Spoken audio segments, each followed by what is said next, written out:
សួស្តីអ្នកទាំងអស់គ្នានៅទីនេះខ្ញុំមានតារាងមួយដែលនៅពេលដែលខ្ញុំវាបញ្ចូលលេខរៀងចូលទៅគឺតារាងនឹងបង្កើតដោយខ្លួនវាស្វ័យប្រវត្តិបើសិនបើខ្ញុំលុបវិញនោះតារាងក៏លុបដោយខ្លួនឯងស្វ័យប្រវត្តិដែរ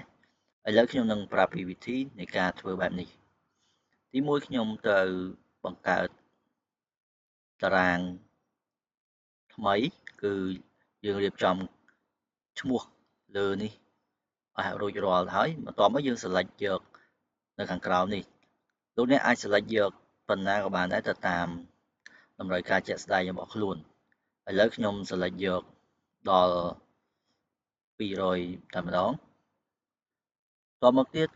លោកអ្នកចូលពាក្យថា conditional formatting បន្ទាប់មកចូលកន្លែងពាក្យថា new rule នោះនឹងចេញផ្ទាំងមួយបន្ទាប់មកយើង select យកកន្លែងត្រីចុងក្រោយនេះបន្ទាប់មកទៀតយើងនៅត្រង់នេះយើងអាចចងរូបមន្តបានគឺដោយដាក់ថា is number នេះជារូបមន្ត is number ហើយយើង select យកកន្លែង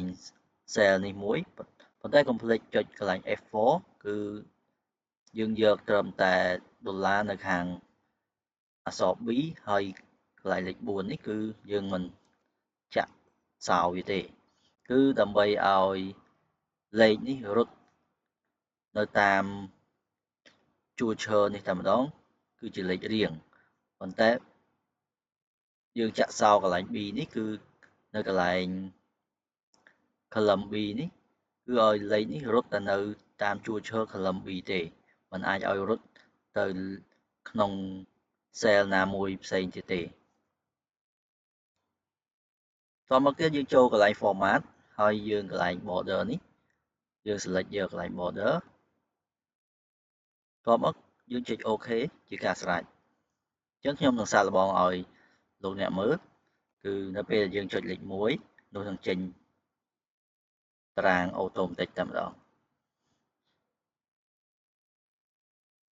អញ្ចឹងខ្ញុំអុសមកដល់លេខ